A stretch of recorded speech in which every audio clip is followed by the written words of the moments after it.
Hello friends, fox education में आपका स्वागत है। आज मैं आपको क्लास 12 हिंदी दिगंत भाग 2 के अध्याय 11 हंसते हुए मेरा अकेलापन जो मनीष द्वारा लिखा गया है, इससे मैं पूरे 70 ऑब्जेक्टिव क्वेश्चंस आपको कंप्लीट करवाने वाला हूँ। इस चैप्टर के सारे क्वेश्चंस बहुत इंपॉर्टेंट है, इसलिए एक एक क्वेश्चंस को ध्यान से देखना और याद करते चलना। 70 क्वेश्चंस, सारे क्वेश्चंस इंपॉर्टेंट है। कोई भी क्वेश्चंस बोर्ड एग्जाम में पूछे जा सकते हैं, इसलिए एक भी क्वेश्चंस को मिस मत करना। मलेज का जन्म कब हुआ था? इसका राइट आंसर हो जाएगा दोस्तों बी, 1935 ईस्वी में। मलेज का निधन कब हुआ था? इसका राइट आंसर हो जाएगा दोस्तों सी, 26 अप्रैल 1982 ईस्वी में। मलेज का जन्म स्थान कौन सा है? इसका राइट आंसर हो जाएगा दोस्तों डी, उत्तर प्रदेश के आजमगढ़ जिले के महुई गांव में। मलेज का मूल नाम क्या है? इसका राइट आंसर हो जाएगा दोस्तों बी, भरत जी श्रीवास्तव। मलेज ने एमए मतलब अंग्रेजी से एमए की शिक्षा कहाँ की, मतलब कहाँ से प्राप्त किया? इसका राइट आंसर हो जाएगा दोस्तों सी, इलाहाबाद विश्वविद्यालय से। याद रखना दोस्तों, ये बहुत इंपॉर्टेंट क्वेश्चन है, मैं एक बार दोहरा देता हूँ। मलेज ने एमए की शिक्षा कहाँ से प्राप्त की? अंग्रेजी में एमए की शिक्षा कहाँ से प्राप्त की? इसका राइट आंसर हो जाएगा दोस्तों सी, इलाहाबाद विश्वविद्यालय। मलेज छात्र जीवन में किस रोग से ग्रसित हुए? मलेज छात्र जीवन में किस रोग से ग्रसित हुए थे? इसका राइट आंसर हो जाएगा दोस्तों बी, क्षय रोग। मलेज की प्रमुख रुचियों में से कौन सी शामिल थी? इसका राइट आंसर हो जाएगा दोस्तों बी, ड्राइंग और स्केचिंग।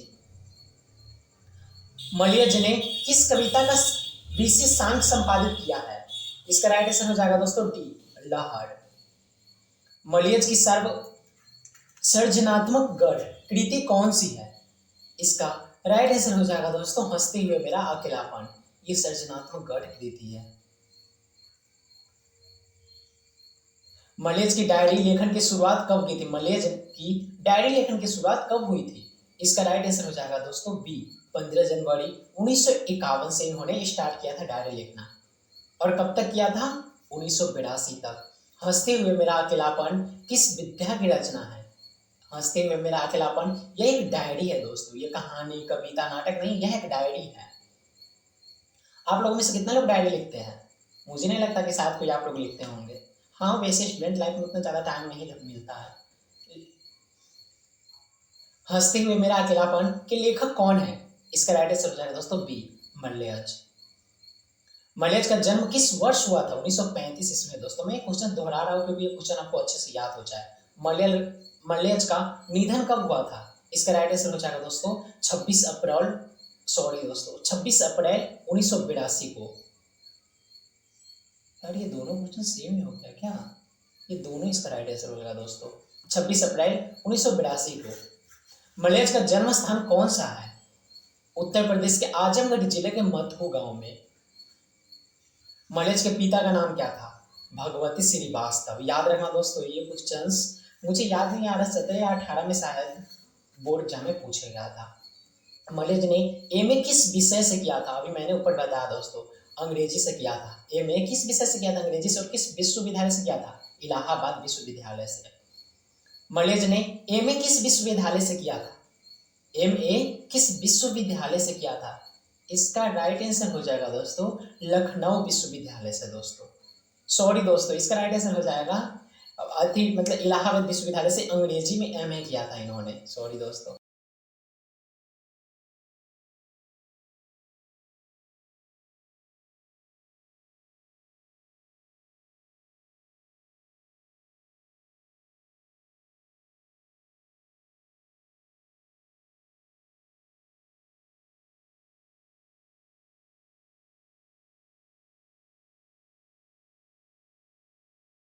मलेज की रचना सदियों का संताप किस रूप में प्रसिद्ध हुआ?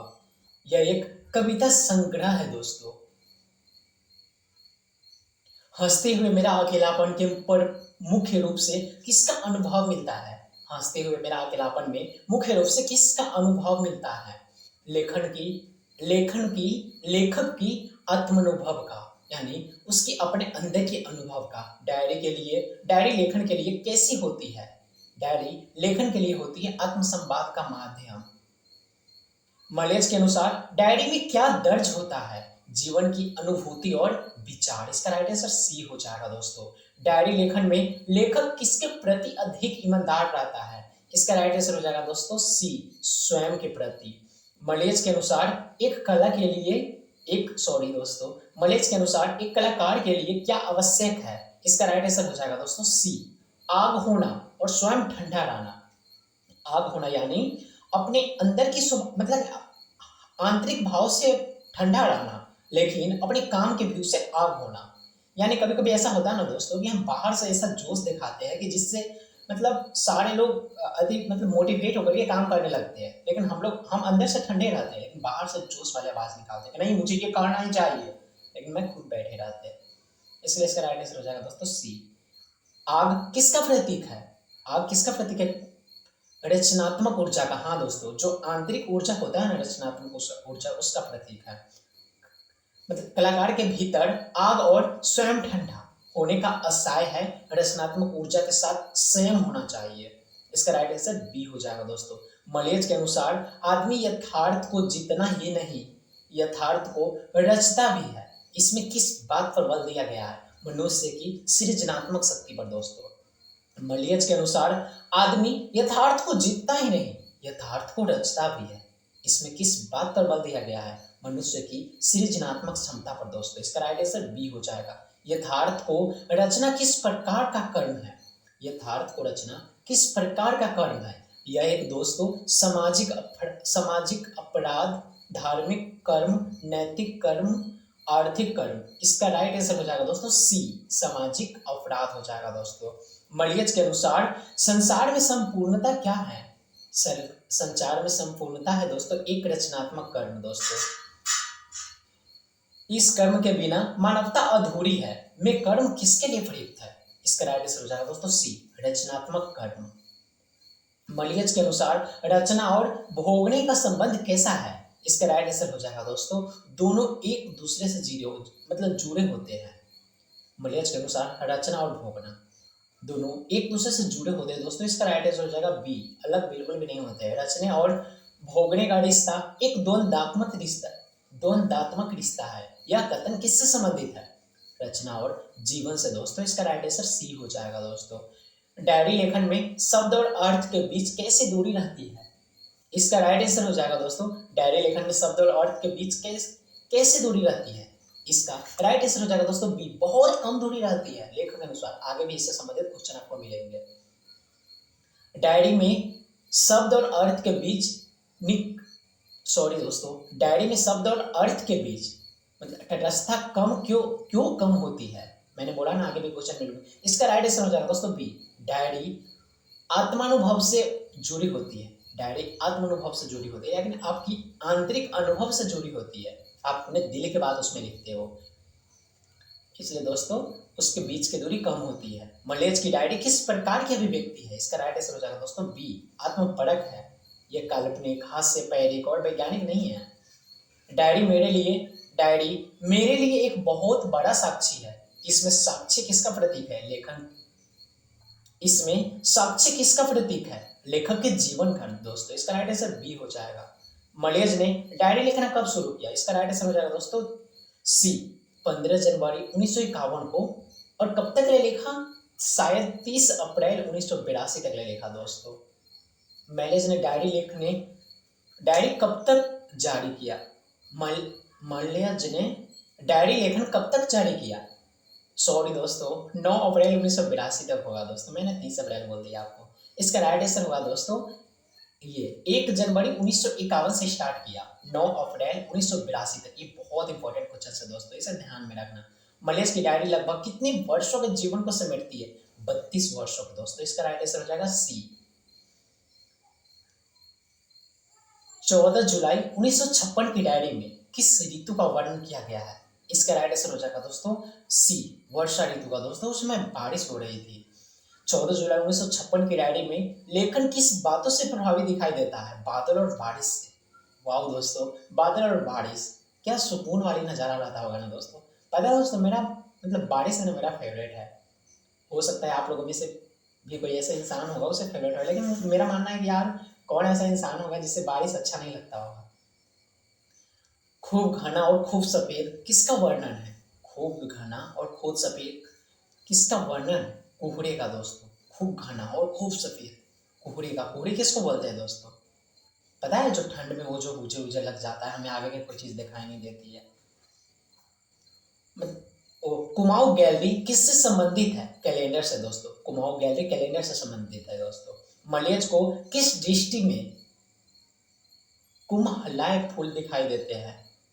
कुम्हलाए फूल किस दृष्टि में दिखाई देते हैं दोस्तों? गमले में दिखाई देते हैं दोस्तों। इसका राइट आंसर बी हो जाएगा। 18 जून 1957 की डायरी में किसकी कतार का उल्लेख है? इसका राइट आंसर हो जाएगा दोस्तों सी। 18 जून 1957 में लेखक जो होते हैं वो एक खेत में गए रहते हैं और उस खेत में वे देखते हैं कि लाइन से यानी कतार लगाए हुए बहुत सारे कौवे बैठे हुए हैं और दाना चुग मतलब वही खेत में कीड़ा उड़ा खा रहे हैं ऐसा कुछ। उम्र की फसल किस संदर्भ में प्रयुक्त हुआ है? जीवन और समय में दोस्तों। इसका राइट आंसर हो जाएगा बी। 18 जून 1957 की डायरी में लेखक किस प्राकृतिक दृश्य से प्रभावित है? इसका राइट आंसर हो जाएगा दोस्तों सी। धरती और फसल से दोस्तों। 4 जुलाई 1962 की डायरी में लेखक किस स्थान का उल्लेख करता है? कौसानी दोस्तों। 4 जुलाई 1962 में लेखक कौसानी का उल्लेख करता है। ये क्वेश्चन बहुत ही वीवीआई है, ये पहले बोर्ड एग्जाम में 2 बार पूछे जा चुके हैं दोस्तों, इसलिए इस क्वेश्चन को आप लोग ध्यान से याद करना। मैं एक बार फिर से रिपीट करवा देना चाहता हूँ आपको। 4 जुलाई 1962 की डायरी में लेखक किस स्थान का उल्लेख करता है? कौसानी दोस्तों, कौसानी। 4 जुलाई 1962 को लेखक की मन स्थिति कैसी थी? बेचैन था दोस्तों। बेचैन शायद इसलिए था क्योंकि उसे मतलब वो उसे है ना जो मतलब पत्र का इंतजार था, किसी के पत्र आने का इंतजार करता था वो, लेकिन नहीं आता था। आज भी कोई हाँ चिट्ठी का इंतजार करते थे, आज भी कोई चिट्ठी नहीं। यह कथन किस भाव को व्यक्त करता है? प्रतीक्षा और बेचैनी। वे चिट्ठी के आस में प्रतीक्षा कर रहे होते हैं पूरी बेचैन होकर के। 5 जुलाई 1962 की डायरी में लेखक किससे प्रभावित होती है दोस्तों? इसका राइट आंसर हो जाएगा दोस्तों एक अपरिचित व्यक्ति से, यानी उससे कोई जान पहचान नहीं था।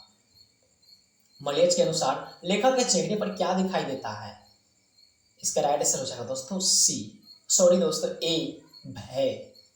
मलेच के अनुसार लेखक के चेहरे पर भय दिखाई देता है और भय किस बात के दिखाई देता है? 8 जुलाई 1962 की डायरी में किसकी गंध का उल्लेख है? इसका राइट आंसर हो जाएगा दोस्तों सी, हवा में बसी प्यारी सी गंध। आदमी यथार्थ को जीतना ही नहीं, कथन किस तारीख की डायरी में है? इसका राइट आंसर हो जाएगा दोस्तों 25 जुलाई 1980 की डायरी में है दोस्तों। सॉरी दोस्तों, इसका राइट आंसर हो जाएगा सी, 10 मई 1978 दोस्तों, याद रखना। 10 मई 1978 की डायरी में लेखक ने यथार्थ को किस रूप में देखा है? रचे और, इसका राइट आंसर बी हो जाएगा दोस्तों, रचे और भोगे जाने वाले अनुभव के रूप में। रचे और भोगे जाने वाले अनुभव के रूप में। 11 जून 1978 की डायरी में किस विषय पर विचार किया गया है? शब्द और अर्थ पर दोस्तों। इसका राइट आंसर सी हो जाएगा। 11 जून 1978 को शब्द और अर्थ के विषय पर विचार किया गया है लेखक के द्वारा। लेखक के अनुसार डायरी लिखना किसकी मांग करता है? इसका राइट आंसर हो जाएगा दोस्तों मतलब तटस्थता की, हाँ तटस्थता की हो जाएगा दोस्तों। डायरी लिखना मनोरंजन, धानी या प्रसिद्धि नहीं है दोस्तों, तटस्थता की। इसका राइट आंसर बी हो जाएगा। 20 जून 1978 की डायरी में किस विषय पर चर्चा है? इसका राइट आंसर हो जाएगा दोस्तों सी, सुरक्षा पर। लेखक के अनुसार सुरक्षा कहाँ नहीं है? इसका राइट आंसर हो जाएगा दोस्तों सी, डायरी में भी नहीं। दोस्तों ऐसा इसलिए लेखक बोला है कि मतलब सुरक्षा नहीं है डायरी में भी, क्योंकि हम लोग भी अगर कोई मतलब डायरी लिखते हैं तो इस बात का तो डर जरूर रहता है कि शायद मेरे पापा पढ़ ले, मेरे भाई पढ़ ले, मेरी मम्मी पढ़ ले, इस बात का डर हमेशा लगा रहता है। इसलिए दोस्तों लेखक डायरी में भी सुरक्षा नहीं है, यही बताना चाहते हैं। लेखक के अनुसार सुरक्षा किसमें हो सकती है? इसका राइट आंसर हो जाएगा दोस्तों बी, बाहर सूरज की रोशनी में। सुरक्षा बाहर सूरज की रोशनी में हो सकता है दोस्तों। 9 दिसंबर 1978 की डायरी में रचना को किससे जोड़ा गया है? इसका राइट आंसर हो जाएगा दोस्तों बी, जीवन अनुभव से दोस्तों। लेखक के अनुसार दस्तावेज क्या है? रचना का कच्चा माल दोस्तों। लेखक के अनुसार दस्तावेज क्या है? ये बहुत ही वीवीआई क्वेश्चन है दोस्तों। इसका राइट आंसर हो जाएगा बी, लेखक के अनुसार दस्तावेज रचना का कच्चा माल है। रचना में छिपा हुआ भविष्य किसमें प्रकट होती है? इसका राइट आंसर हो जाएगा दोस्तों बी, जीवन अनुभव में दोस्तों। 25 जुलाई 1980 की डायरी में लेखक का केंद्रीय अनुभव क्या है? 25 जुलाई 1963 की जिंदगी में लेखक का केंद्रीय अनुभव है दोस्तों डर। उसके अंदर डर है, और डर किस बात की है? अपने परिवार के बारे में डर है दोस्तों। लेखक के अनुसार डर का कारण कितने घंटे तनाव में गुजरता है? कई घंटे दोस्तों, इसका कोई लिमिट नहीं होता है, कई घंटे तक तनाव में गुजरता है। हाँ, कभी कभी कुछ मिनट भी होता है, लेकिन कई घंटे मान करके चलिए लेखक के अनुसार। इसका राइट आंसर हो जाएगा दोस्तों सी। मन इतना कमजोर हो गया है कि उसमें डर बड़ी आसानी से घुस जाता है। यह कथन भाव को व्यक्त करता है मानसिक असुरक्षा की दोस्तों। मानसिक असुरक्षा यानी हमारी दिमागी हालात थोड़ा सा सुस्त हो जाता है, सॉरी थोड़ा सा मतलब बिगड़ जाता है। हंसते हुए मेरा अकेलापन का मुख्य उद्देश्य क्या है? हंसते हुए मेरा अकेलापन, यह एक डायरी है, इसका लेखक मलयज है, और इसका मुख्य उद्देश्य क्या है? इसका राइट आंसर हो जाएगा दोस्तों सी, लेखक के आत्मानुभव, विचार और जीवन संघर्ष को व्यक्त करना। इसी के साथ दोस्तों हम लोगों ने पूरे 70 ऑब्जेक्टिव क्लियर कर लिए हैं, और अब मतलब इस चैप्टर से जितने भी ऑब्जेक्टिव संभव हो सकते थे मैंने सारा ऑब्जेक्टिव आपको कंप्लीट करवा दिया है। बोर्ड एग्जाम में मुझे नहीं लगता कि शायद इस 70 से बाहर इस अध्याय से कोई भी ऑब्जेक्टिव पूछा जाएगा, इसलिए इस वीडियो को ध्यान से देखना। अगर आपने अच्छे से याद कर लिया तो ठीक है, अगर नहीं हुआ है तो एक बार वापस से देख लेना। और हाँ, चैनल पर नया हो तो सब्सक्राइब जरूर कर लेना दोस्तों। मिलते हैं अगले वीडियो में एक अगले अध्याय के साथ। बाय।